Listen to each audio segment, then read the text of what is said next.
So, yes, I'm going to be talking to you about participatory methods with young children. And I think each of us who are here speaking today have maybe similar, but in some ways different as well, approach to code construction with children, as I'm sure you all will hear in the room. I was really interested in the name of Bootcamp, so I guess I'm a visual artist rather than a kind of bootcamp person. So, kind of choose your metaphors. So I think I'm going to be making a weaving through these 2 days and picking up pieces from other people and making my own weaving of what it means for me to co-construct with children. So I hope you can do the same. Either choose your own exercise program from little bits from what you hear from us today and tomorrow together, or make a weaving. So take the choice. I've been involved in projects around co-constructing with young children within a research framework for the past 20 years. And most of that time with Professor Peter Moss at the Institute of Education in London.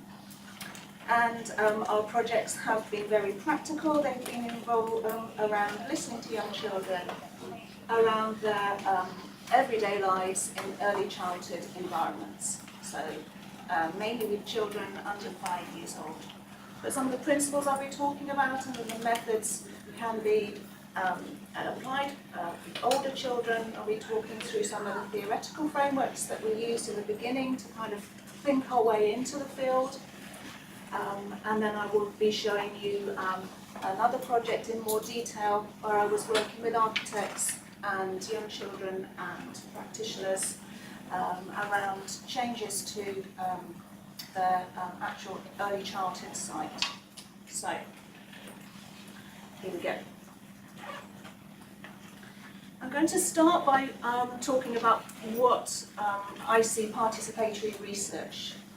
Because I think participation or participatory is a little bit like creativity, that we all have our own definitions of it. So this is where I'm starting. I'm using Bergold and Thomas, who talk about these following principles of participatory research. They first of all say that it sets out to have a democratic framework. And I think in the times we're living in now, that's a pretty good starting point. So ways of listening to different perspectives, and it's upfront and explicit about that in participatory research. It's also about the space that you create with your participants. It's around saying, actually, it's okay to explore ideas here. It's not about a one right answer. So we put that into a research context and working with children, particularly very young children, are very keen to weigh out what they think the answer is meant to be. And I guess in participatory research, you're trying to create the atmosphere and the opportunities to say, actually, it's okay to explore ideas here around the world, around your own feelings. And participatory research sets out to direct participation of individuals who may be seen as being in a marginalised group or whose voices and experience are less visible. And in the context that we're speaking the next couple of days, we'll be talking about children, and if we put that down to very young children, then their own experiences and views are less obvious, less seen in society in general. And then fourthly, participatory research is around involvement of the participants at different stages of the research process. So that may be in your initial ideas of what you're researching together, it can be in the methods that are drawn together, it can be around how those ideas are reflected on and analysed together, and it can be around your actual creating the looking together at what you're finding out and around how you then disseminate your findings. So different stages of the research process. And sometimes I think participatory research can be merged with action research. I think there is some blurring between the two, but I'm taking this definition here of looking at participatory research in particular shifts the emphasis from the actual action and change to collaborative research activities. So I guess there's a kind of a spectrum maybe between participatory research and action research, and the emphasis within participatory research points to the collaborative research that's happening. That doesn't mean we're not aiming to change things, but actually the collaboration, the process is really important. So it's not just about your endpoint.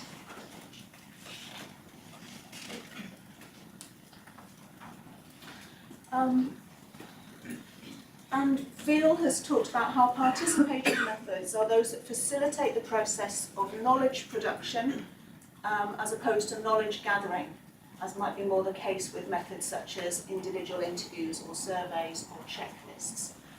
I would probably use the word co-construction or construction rather than production. So we're looking at the kind of putting ideas together of helping children to think what they think, rather than gathering a pre-formed idea. So if I'm kind of doing a survey of opinions, it's you're kind of giving someone a limited space to think what they think. But in co-creation, you're opening up possibilities to say, actually, this is an opportunity to explore your ideas. You're not looking to kind of magically grab a pre-formed thought and to tie it down. So it's about the process and the exploration. So when we're talking about young children's perspectives, there can be attention, and some people can basically measure the height of someone and say whether their opinions are really worth listening to. So if you kind of fall below the height of this table, then you, because we know if someone's this high, we know what they need. Okay. Now I have talked to architects who basically said that to me. Well, we know what a 3-year-old needs, therefore we don't need to talk to them. So I kind of eyed him up, worked out how old I thought he was, and I said, well, that's very interesting. That would be like saying if you talk to one 35-year-old, you'd know what every 35-year-old needs. Okay, so if we're looking at sort of what it means to be a particular person in a particular place, an insider epistemology would say that actually only that person can tell you what it's like. And obviously, if we're talking about the very youngest children, that can throw up some particular challenges if we're saying that only them by themselves can tell us. So a Norwegian special needs professor talks about putting outsiders and insiders together. And she says that new approaches to relational and participatory methodologies, including children as co-researchers, are being developed, such as the Mosaic Approach that I'll be talking about, in which outsiders, researchers, and insiders, children, work together to produce new knowledge. So it's this outsiders and insiders together that I'll be talking about. So I developed the Mosaic Approach with Peter Moss beginning in the late 1990s, and so a little bit of kind of archaeology here. I'm going to be looking at some of the principles that we looked at when we were developing the approach. And actually I came to Denmark and to Norway as part of my sort of Peter said, go, find out, kind of talk to people, how are they involving children's views and perspectives. So these are some of the principles that we pointed out at the time that we wanted to sort of pull together. So some of these, you'll look at them and think, okay, yeah, things have moved on, but I wanted to show you a way into our thinking about co-construction, which will be different from other people's. So I've already been talking about this idea of knowledge creation rather than knowledge extraction. Very important for us has been thinking about young children and meaning making, about local knowledge and about the material world. So in terms of children as meaning makers in learning, so this is around a very active view of the child, piecing together, constructing knowledge by themselves, together with peers, and as co-learners in a community of learners. So a sort of drawing on social constructivist frames.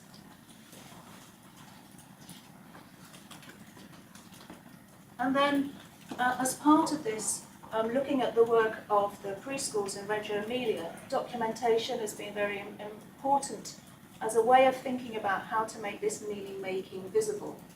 So visible listening, as Carlina Renard talks about. And Carlina says, I believe that documentation is a substantial part of the goal that has always characterised our experience. The search for meaning, to find the meaning of school, or rather to construct the meaning of school, as a place that plays an active role in the children's search of meaning, and our own search for meaning and shared meaning. I kind of like that because you can see the collaborative process there, and how it's a sort of a never-ending process. And then another strand came in for thinking about the importance of local knowledge.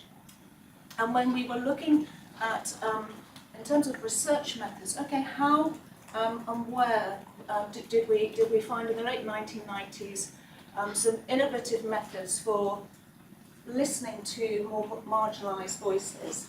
And so that kind of drew us to look at participatory rural appraisal from international development, and to look at methods that were being used there to privilege the perspectives of members of local communities. So, for example, walking tours, being walked around a village and to be told about it from the people that knew that environment well. But at the same time, local knowledge was being talked about in the emerging sociology of childhood. And at the time, I did come and visit Jens Kortrup in Denmark on my first visit in 1999. Children as beings as well as becomings with local knowledge to offer. And Pierre Christensen talks about the importance of tuning into children's culture of communication in order to reveal local knowledge. And that, to me, has become more and more important, and I guess as an adult requires a kind of the ability to keep on listening and adapting, to think, okay, what is the culture of communication with this particular group of children or young people I'm working with, and how do my methods need to change in order to tune in order to be able to explore together and understand this local knowledge.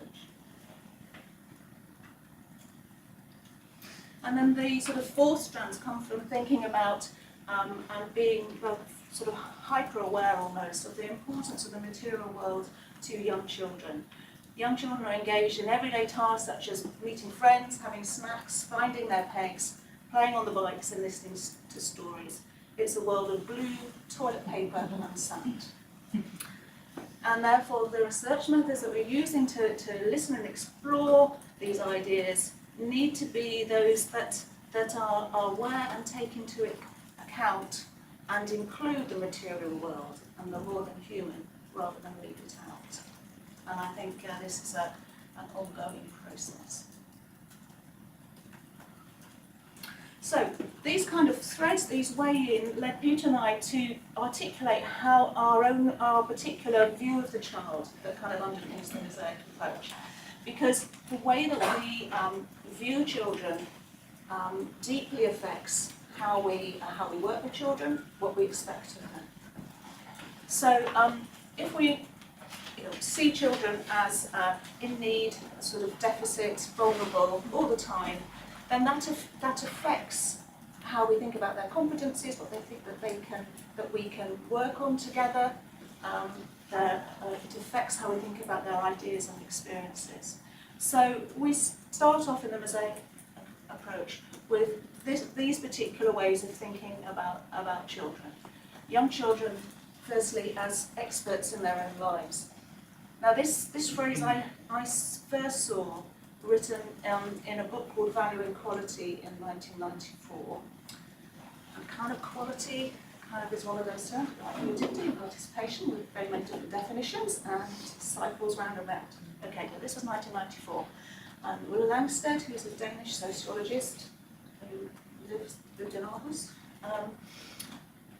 he wrote a beautiful chapter, and in it he was working with children who were 4 years old, I think, at the time, and he said, actually, these children are the experts in their own lives. So if we want to find out what it is like to be 4 in this particular place, then we need to talk and work with 4-year-olds. And it's a phrase that particularly in the UK is being used a lot, and we see it a lot in virtually every student essay on listening to children, but it's interesting to kind of look very carefully. This is not to say that we're trying to make children into the adults. And so if we're working with a professional group, so with architects or whatever, I'm not trying to make the 4-year-olds into the architects, but saying actually if you want to understand how your professional role as an adult is going to impact on the children, then you need to be working with the children to find that out. Don't assume. Secondly, young children as skillful communicators, and this sometimes means that we as adults, when we look at the methods and our ways of communicating, we need to change the ways in which we work with young children and our communication skills. And sometimes that means that we have to be more vulnerable and choose something new, and that can be scary.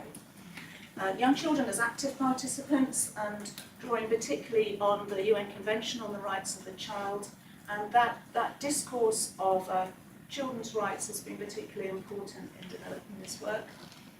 And young children as meaning makers, researchers and explorers. So I think to go back to that point of how we view children affects how we work with them, so to be very explicit about our own views, particularly if we're working in professional teams across disciplines, is very important. So the Mosaic Approach is an applied participatory ethnographic approach and was originally developed as a specific set of research tools for including young children's voices in evaluation of children's services in the UK. And the approach places research participants as co-constructors of meaning. And when you kind of, I don't know if you look back on some of your own slides, but this is the image that I've used for many years to talk about the Mosaic Approach. And so the original idea for the name is that we were kind of trying to piece together with children an image of their lives at a particular moment in time. And the different squares represented some of the different methods that we could put together. But one of the people on our advisory group said, she said, yeah, okay, it's, there's something in it, but she said, I think it's more of a kaleidoscope. I said, okay, that's nice, because with a kaleidoscope, you change it and you move it, and the children can change the image and move it. Right? And it can be a constantly changing pattern rather than a fixed, cemented down thing. But anyway, well, we carried on with the Mosaic Approach. But more recently, we're looking at the work of Deleuze and Guattari and thinking about a more three-dimensional way of thinking what's happening. And I think it's maybe more like, rather than a mosaic, it's maybe more like a crazy quilt. So crazy quilt doesn't have neat edges. It might have a bit of your grandma's dress in it. It might have some new clothes. It might have something you're very fond of, and it's kind of patched together over time.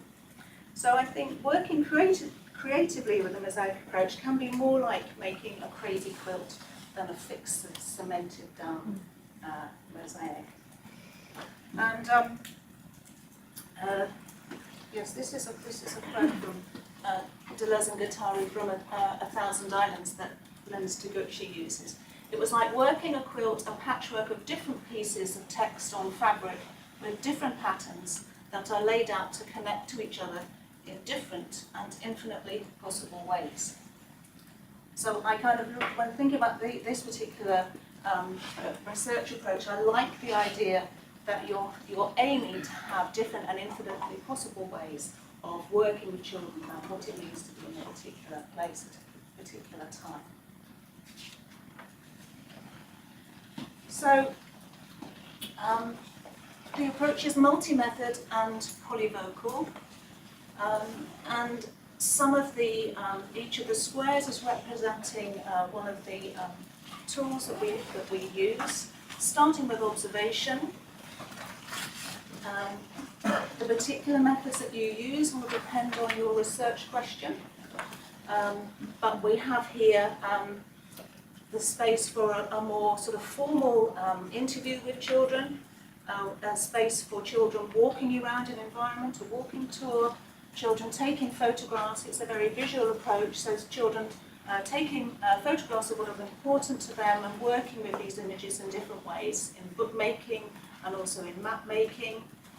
And then using the artefacts that you make together with children as the catalyst for further discussion and exploration. And that kind of approach is embedded within a way of working with documentation.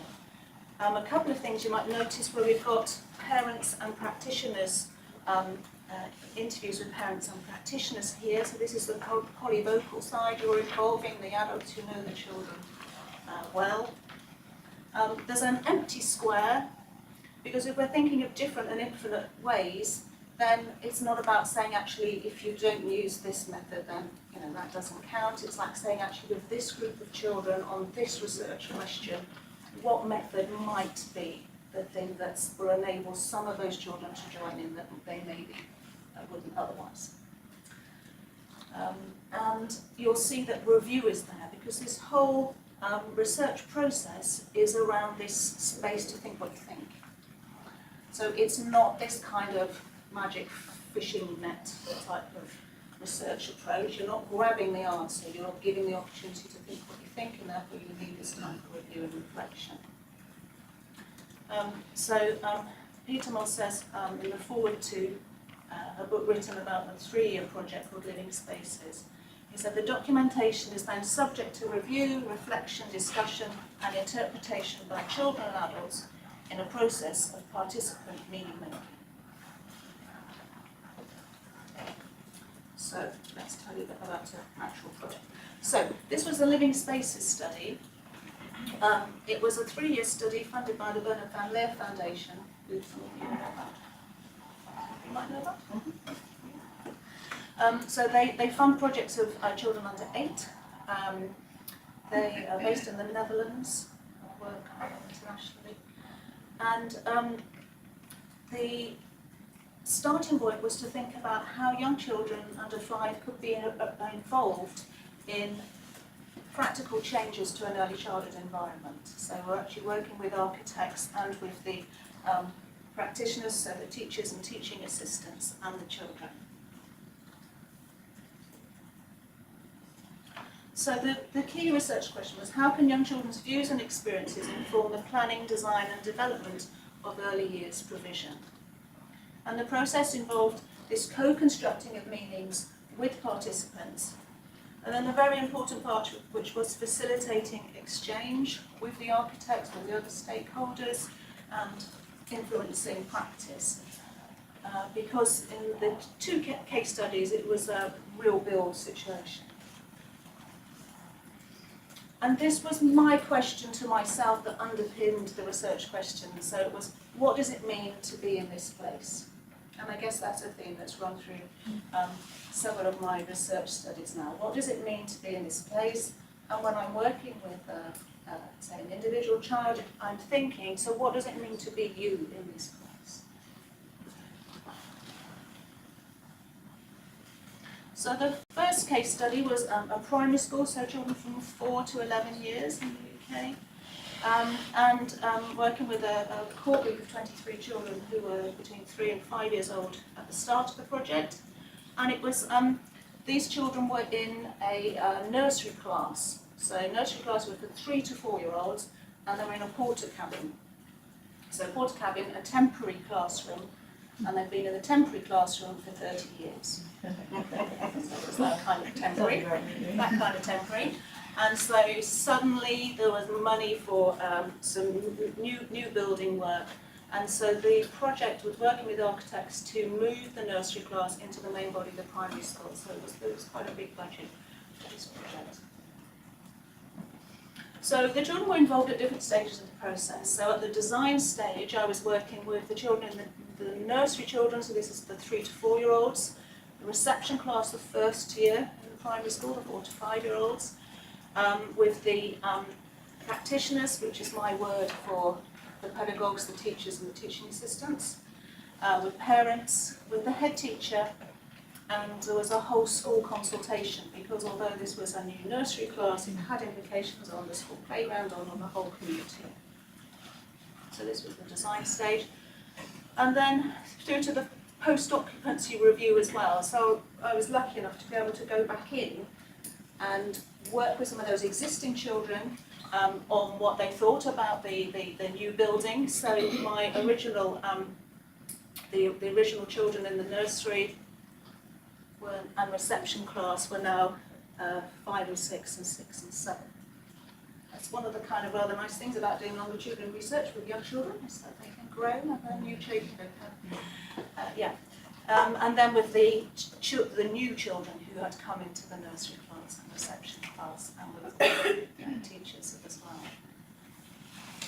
The original idea for this study happened because my first research study on listening to children, it was also in a new building.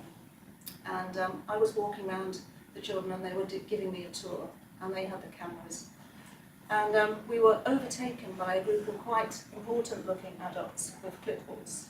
And I said, oh yes, they're doing the post-occupancy review. And it was kind of like one of those moments. Okay, so post-occupancy review, the kind of the snagging report, how's this building doing now at 6 months in, kind of. So I had this little group of experts with me who were taking me on a tour with their cameras, and we were overtaken by the adults with the clipboards doing the post-occupancy review. It was one of those moments of like, that's a research project, and that's really how this happened. So in this study, the children were involved in the post-occupancy review. I think some of my favourite moments on the study have been those moments a little bit like that with the architects, when I've kind of shown them documentation produced by the children, and they've kind of literally fallen off the chair when they've seen it. So there've been a few of those, I think. One of which we'll come to, but was actually around colour. So the children had taken some photographs in the nursery classroom, and it included a close-up of the radiator, and the radiator had a painted wooden cupboard built around it because of the hot pipes. Okay. So the children had come in and they'd taken one of the photographs of the radiator cover.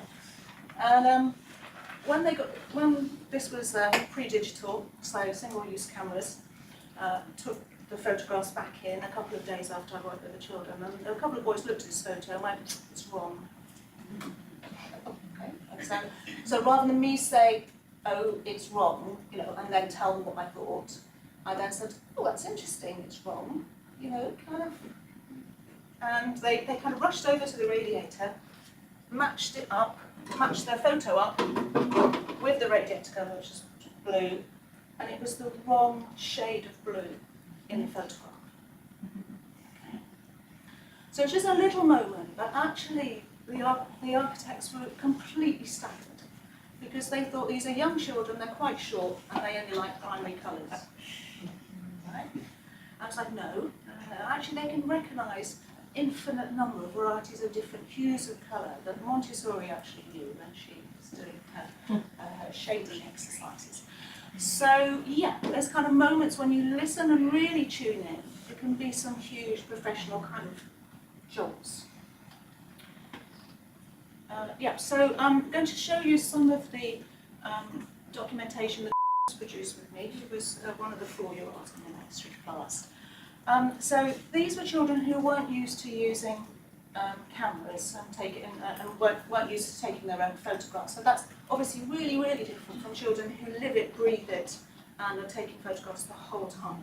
But at this stage, when this project happened, this was a new tool, and I guess that's something to always think about if you're thinking about the methods that you're using to co-construct with children. Is this a familiar tool? Are you making assumptions about how familiar it is for the children? And that will, depending on how familiar children are with it, that brings its own possibilities and challenges. Because if children are really familiar with a tool, they might have picked up a lot of assumed ways of using it, and they're not so happy with playing with it. If they don't know, they might be, oh, this isn't okay, then they might take it in a completely different direction. So no, these are just some of the photographs, and he chose which photographs he wanted to go in his book of the nursery. So I'm using the photographs to say, okay, out of all these ones you've taken, which are the important photographs here? And so again, this is this reflection, this kind of chance to think what you think. These are 4 of the photographs that he chose.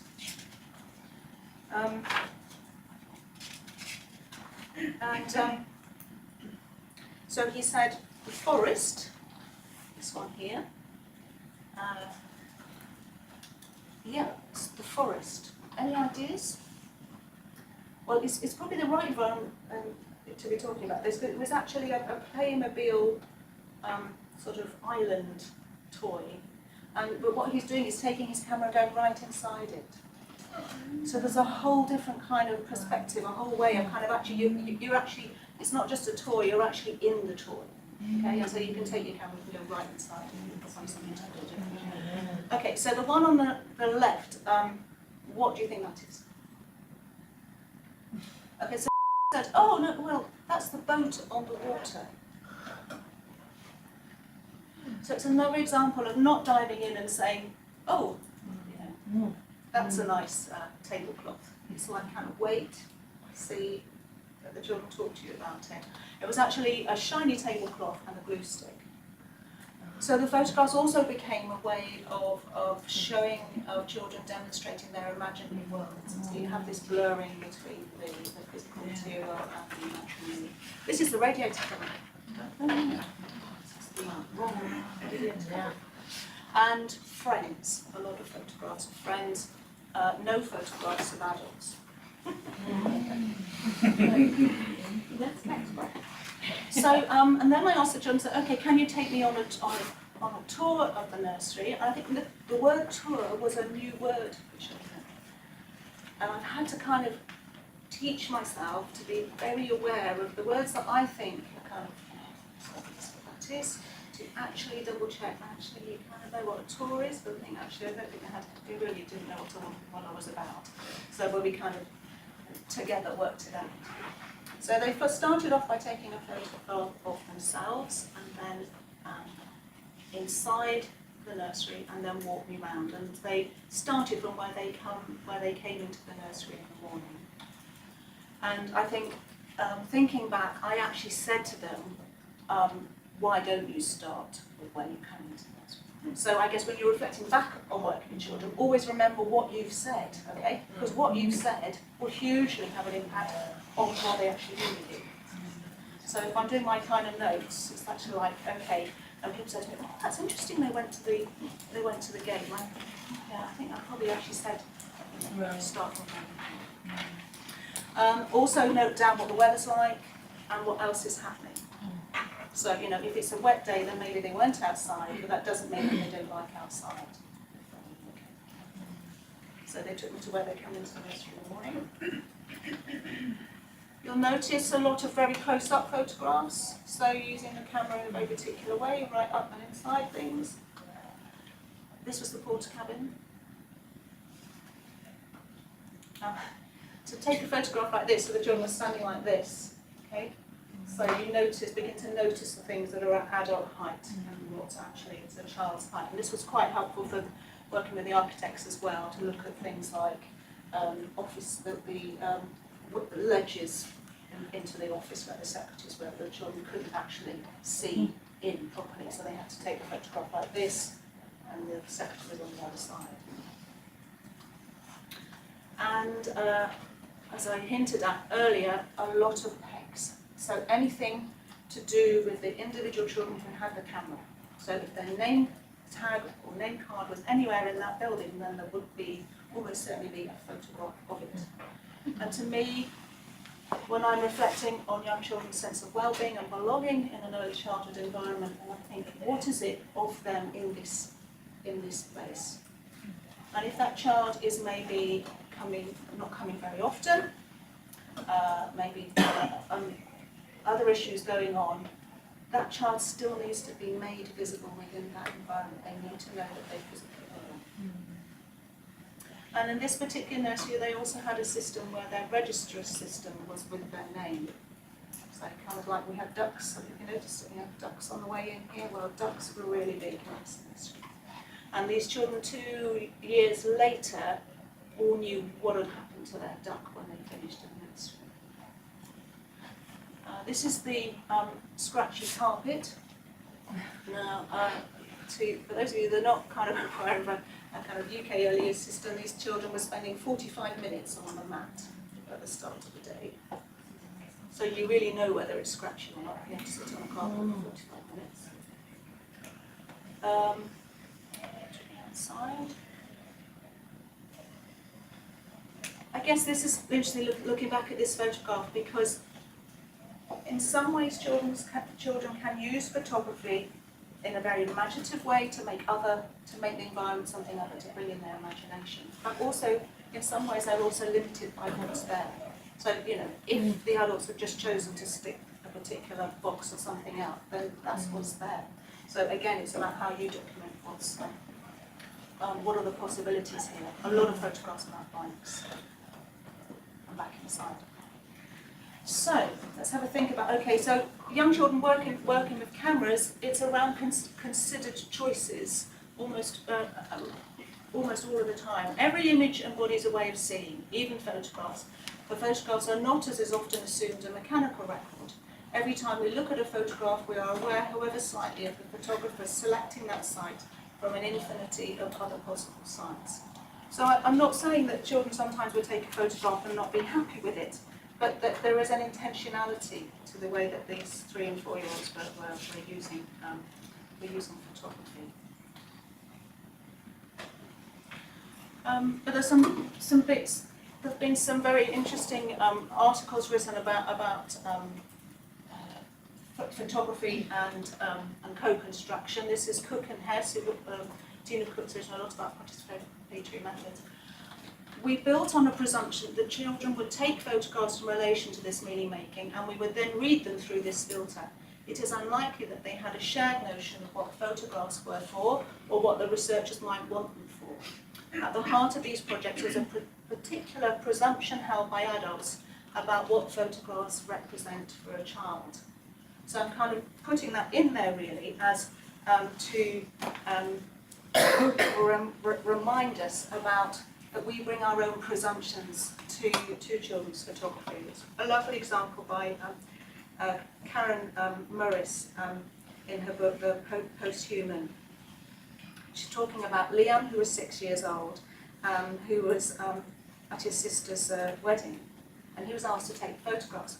Now, I do really hope that these weren't the only photographs, because he chose not to photograph any people, and he photographed all cars and the registration numbers of the cars. So, yeah, okay, so children may take a very different approach than you might expect. When we were developing the approach, we decided to spell out different stages, and so this was our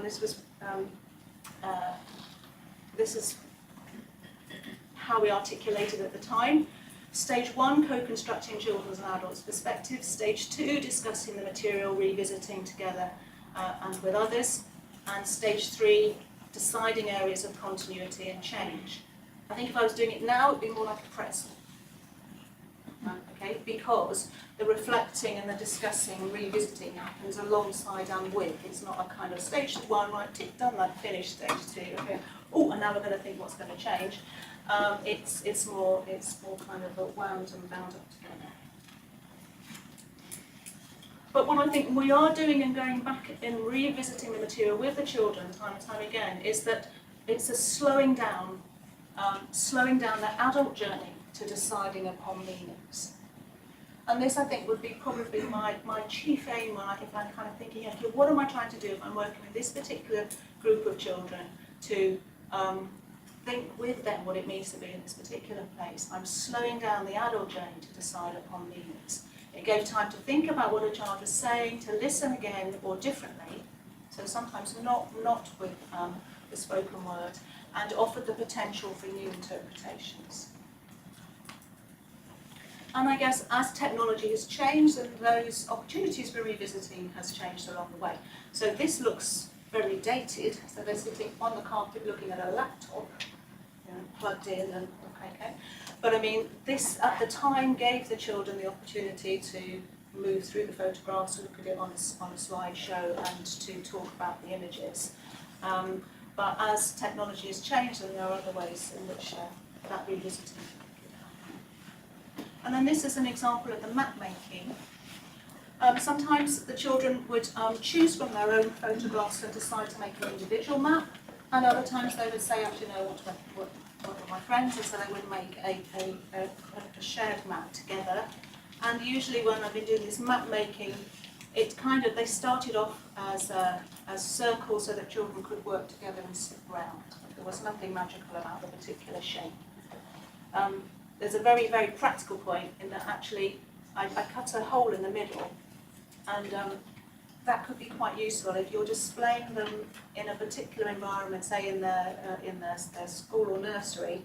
The children's names can be in the centre. If you're photographing it for an external audience, you can take the names out. Just have them out.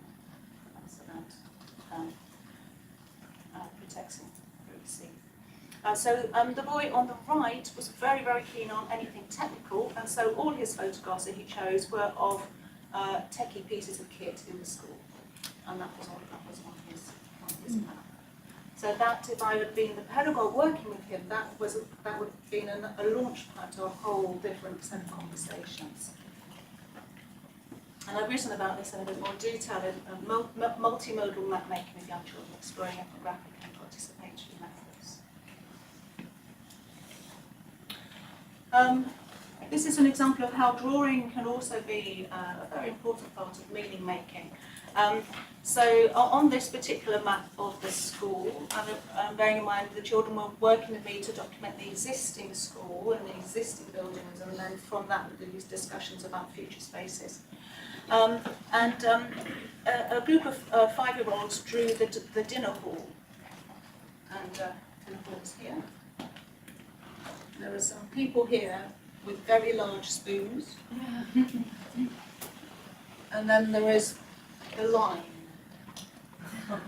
And they said to me, oh yes, okay.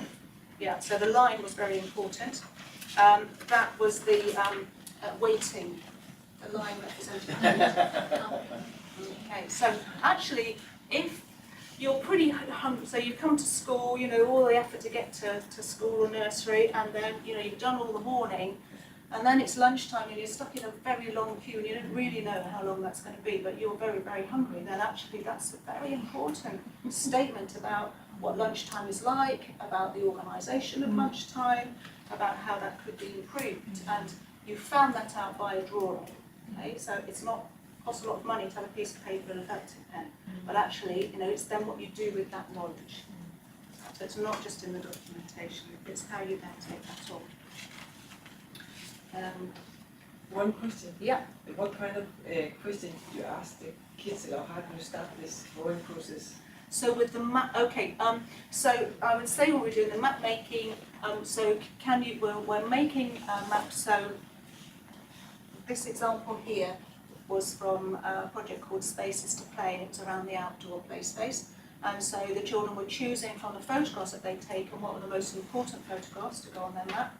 And then sort of, can you show me what are the most important things here? And then would you like to add anything else to the map?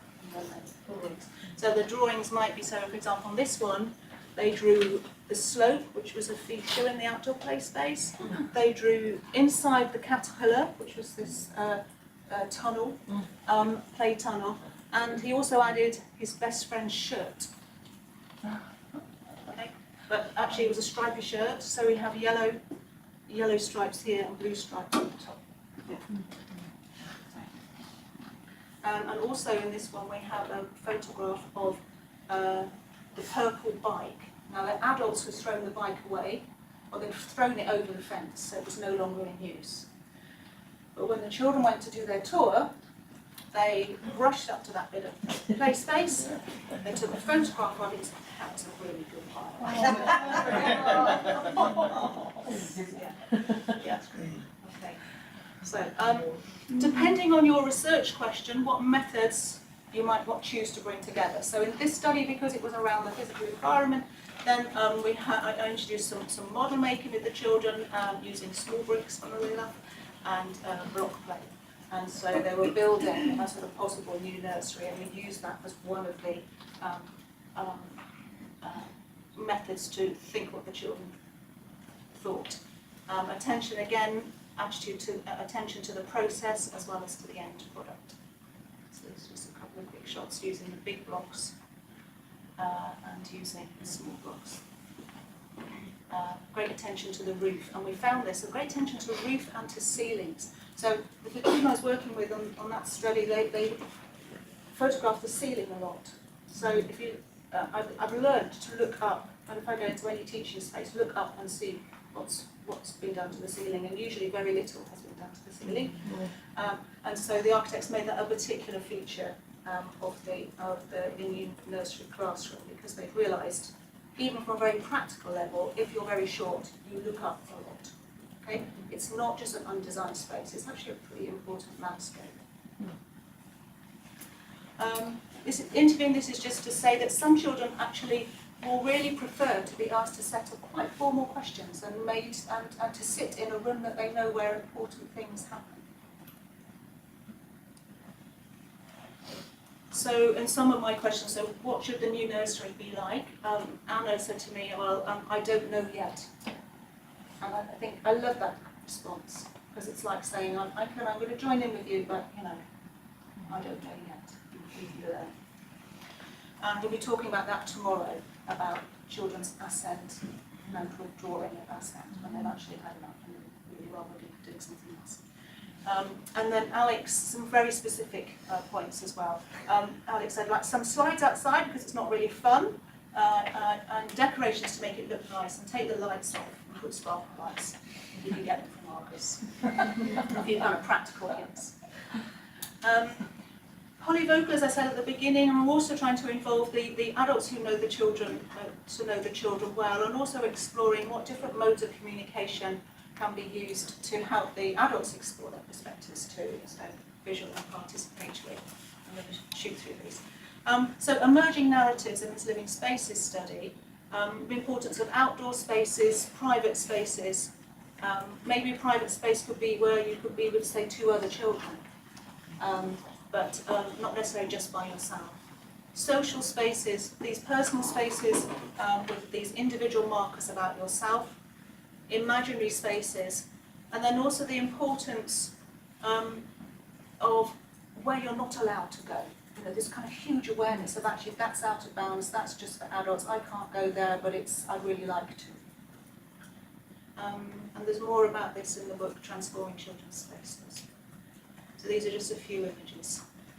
Children showing how important the outdoors is, you know, particularly in a UK setting where, you know, if it was a little bit drizzly, then you wouldn't be outside, but the children would take the cameras and would photograph through the glass door, okay? Because that's what's important is out there. I'm not allowed there, but it's out there. These private spaces, these places where you can maybe go with a special friend, a place where you can look out and you can see what's happening. Something that Will Casaro talks a lot about in his studies too. These personal markers, imaginary spaces. And so these ideas fed into the design features, a lot of emphasis on these kind of personal nooks and crannies, attention to ceilings, floors, to cubbies for the children. Yeah, a few of the features.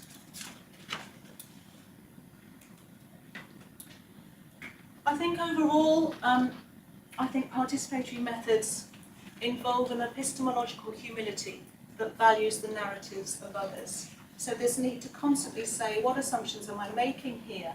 And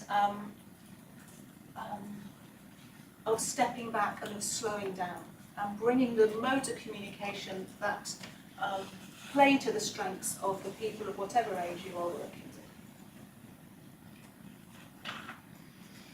And then a couple of thoughts to end with. So we'll be thinking about co-construction with children over these 2 days. So is what I've been talking about, is this research or is it pedagogy?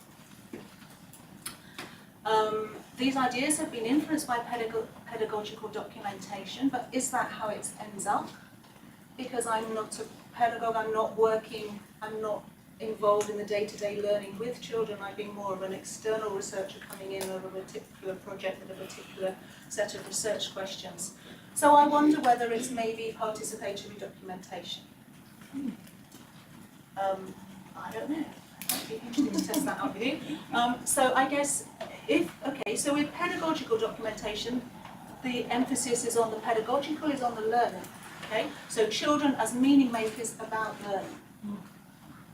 Perhaps what I've been more talking about is participatory documentation, because it's drawing on that rich history, but it's got a slightly different aim. It's children as meaning makers about lived experiences. So I think in order to tease out what you're doing, some questions are around what is your role as an adult in this? What is your relationship with the children? And what is your purpose in listening?